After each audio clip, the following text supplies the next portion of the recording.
also make sure that we have tight financial controls, especially at the audit committee, and the fact that only Leslie will be handling as treasurer any funds that flow through the organization. You've had that sort of spread out over a couple of people, and we want to just tighten that up so that we can be good fiduciaries of your dues. And any questions or comments about the bylaws? We are going to ask for a vote on those because the bylaws call for any amendment to the bylaws as required of the majority of the membership. Yes, sir. Yes, I'm just curious on the treasurer role. There's a third party accounting firm and there's an audit procedure. I'm just curious, what's the cost of that? The current cost right now is.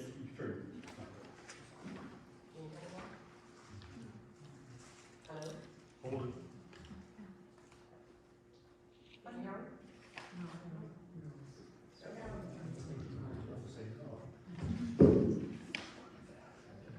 We are currently right now, as far as an audit, we've put out several bids to different ones to do the audit procedure.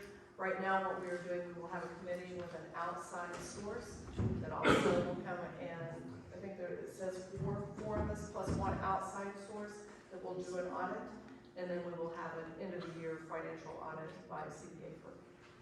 Has there always been a financial statement audit in addition to this other audit procedure, or is this all? There has not always been. I'm just curious what the cost of all that is, because at the end, if you look at that in relation to revenues, it's Correct.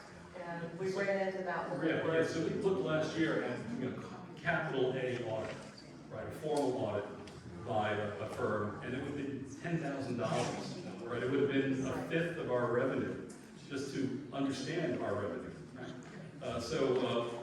We're not going to do that, but rather we're going to use a local CPA who knows us well to eyeball the books, and we're going to use an audit committee made up, as Leslie said, of 3 members of the board, plus an outside business person who has experience in this area to do an internal review. And we'll share the results of that with you. That'll all be made publicly available. What about compilation versus an audit? Is that what you're potentially looking at? We still get an outside accountant, but it's not a full audit? Correct. Okay. That's correct. Okay.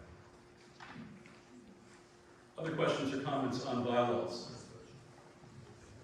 Sir? I was just wondering how you were going to resolve the idea of having the various offices overlapping, so one comes in this year, one comes in next year, so you always have continuation. We elected everybody new this year. To a certain extent, you're absolutely right. Now, and the bylaws soften the requirement of having the staggered terms of the directorship. It's a laudable goal, but with resignations, with people moving, with new officers coming in at irregular times, we haven't had the type of staggering as called for in the previous iteration of the bylaws. The proposed iteration of the bylaws calls for using our best efforts to achieve that staggering of terms. But we couldn't have done that unless we sort of fired some directors this year and sort of reignited things, and that wasn't going to work. Other questions or comments? If you're having trouble sleeping tonight, I suggest early meetings and guaranteed put you right out. Can I call for a vote, please? And I'd like to ask all in favor of accepting these changes to the bylaws, please indicate by saying aye. Aye. And all opposed? Well, I think we have unanimity of opinion on this. So, all, thank you very much. Any further questions or comments before we conclude? Ma'am. Yeah, when the DOT was here at the last meeting, one of the ideas for slowing traffic down into the north entrance was changing the speed limit to make it consistent from 55 to 45. And I was wondering if DOT had provided any updates on to whether or not they'll be taking action on that. I asked them that as part of they haven't gotten that far yet. It's all part of the engineering for the widening. Activities taking place sort of this year, and the fastest is south of us to the circle, except from Juniper Creek South entrance to the circle.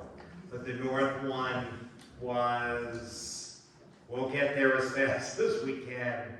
We know it's an issue. We haven't gotten there yet. Other questions or comments? Sir? Yes, I think we need maybe an estimate of what is the cost for each one of us for the sidewalks. Thank you. And a study, we need a study. We already did studies. Just give us a approximate. We don't. There's a lot of people, I mean, the idea about the sidewalks, those stuff is going on, and that's fine. But there's a lot of people here who think that it's not gonna cost them a dime. And that is not true. Annie, let me explain. The funding of the sidewalks and the impact on your property, etc., is all picked up by the village. We are not gonna pay a dime. No, it's not. More. It's all funded by the village. The association, It's already in the the budget every year. residents have no responsibility. That's right. It's already in the budget. It's $400,000 for year For one, house. It's over. and it's gonna be over 2 or 3 years. So the comment of it over $1 million is correct. So it's a multi-year project. First year is about 400,000, and then as it continues north, it's going, let me step back a second in case people miss it. The village allocates every year 400 to 450,000 for sidewalks. They've been doing it for years. And what they do is based on community submissions, they kind of rotate through neighborhoods. I was informed, which I didn't know, that for at least 15 years, people with the number 6 have submitted in the surveys that go out by the village, the quality surveys, to consider sidewalks in number 6. And that's why we were approached to do our initial survey to see if that was true from the whole neighborhood. And then the way the village did it is the village sent out 2 mailings before Christmas and after New Year's. And you saw me playing with my phone, 73% of the people who were sent surveys responded. But everything is paid for by the village. Now, I will tell you, which they probably won't tell you, but just as a heads up, the village has a right-of-way. I was floored when I found it was 80 feet. I thought it was 60 feet. So from the center of the road towards your house, 40 feet is controlled by the village. If they want to pave 40 feet, they can pave. If they want to do an 80-foot wide road, they have the right to do it. I thought it was 60 feet because I was reading the development code, but somehow when number 6 was done, it was 80 feet. There is also a requirement, which I didn't know about, anybody knew about, that any improvements within the village right-of-way, you have to apply for a permit from the village. They don't charge you for it, but what they want to do is they want to make sure you're not doing any improvements within their right-of-way, that if they have to pull it out in the future, they're not going to reimburse you for it. So basically, they want to know what you're going to do, and if you say you're going to put up a brick wall, 5 feet from the street, they're going to come back and tell you, you might be able to do it, but if we have to pull it out in the future, we're not going to reimburse you. Okay, we need to wrap up. Upkeep One more comment. They're also gonna pay for the upkeep for those sidewalks? Yes. Yeah.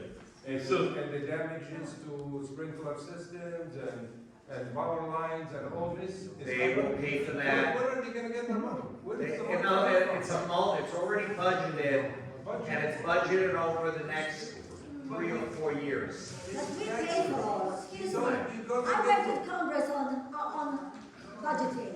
We pay for all of this. When you pay your rates, when you pay your checks, we always pay for that. But money is not going away. If it's not allocated to us, it's going to the next community on the list.